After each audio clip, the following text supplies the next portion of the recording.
When disembodiment happens, naturally every being moves towards this river. River is a stream of energy. Suppose you do Kalabhairava Santi, all the related people will benefit from that. If one dissolves in the river, you become that energy.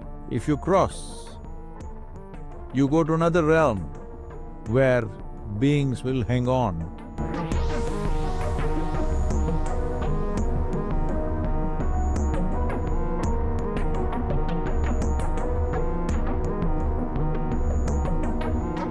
See, in my personal experience, when you leave the body,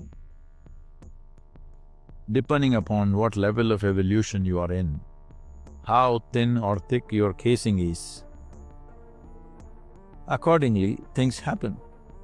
If something is, let us say, your casing or your bubble is too thick, it cannot break, it will go to the river and bounce back. What is the river? River is a stream of energy. A kind of energy which is neither life nor death, but a completely different kind of energy, which, for lack of words, we can say a kind of energy which saves you, dissolves you, so it is called as Vaitarni in Indian tradition. Vaitarni means it is a savior, one who is good at saving you. So what is the saving? It is not a physical river, it's a metaphorical expression, but there is a stream of energy. When disembodiment happens, naturally every being moves towards this river. Some will bounce back, some will soak in it, some will easily cross it. Some just dissolve right there. Well, if you bounce back, one will have a rebirth.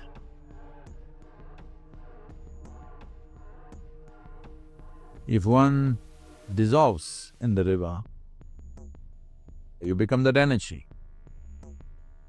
If you cross, you go to another realm where beings will hang on. Depending upon the nature of who they are, what their qualities are, what is the dominant quality, that will play. If they're very joyful, they will become ecstatic. They're miserable, they become very miserable. Like this is being normally referred to as hell and heaven, but essentially what's happened is, your quality, because you have no discriminatory mind, it gets exaggerated. So if somebody crossed the river or somebody bounced back, these two people you can help. If they have bounced back or if they've still not crossed the river, let's not say bounce back, they've still not crossed the river, now you do Kalabhairava Karma.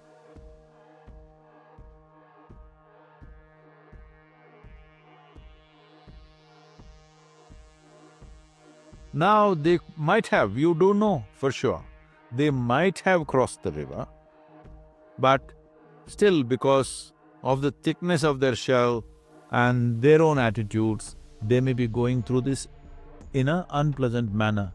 You want to bring some pleasantness, you want to bring some shanti to them. So you want to shave off one layer of their nonsense, whatever, maybe some unpleasantness will go away and pleasantness will happen. This is all the effort that you're making. If they're already pleasant, you still want to shave off one layer so that they will cease altogether. As unpleasantness is a bondage, pleasantness is also a bondage. Unfortunately, with pleasantness, people take more time to realize that it's a bondage. With unpleasantness, very easily you realize it's a bondage. So, you're trying to bring some pleasantness, but for sure you don't know.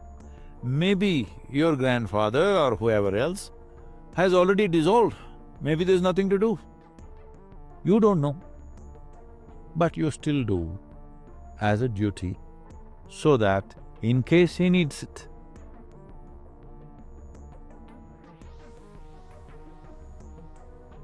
In case somebody else…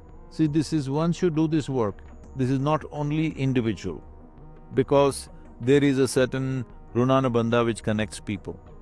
Suppose you do Kalabhairava Santi for your grandfather.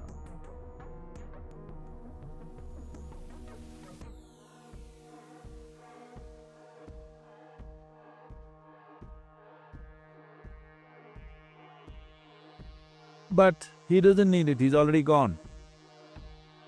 Now, your grandfather's brother may be there, whom you don't care about, but he may benefit. So people connected with that kind of runanubandha may get helped, somebody else who is not even your relative may get helped. So, this has been kept as a culture that you must keep doing Kalabhairava Shanti. So, Shanti is done more as a kind of an effort. If any help is needed, we want to provide that for our ancestors, for our forefathers, or our grandfathers, or fathers, or mothers, or whoever.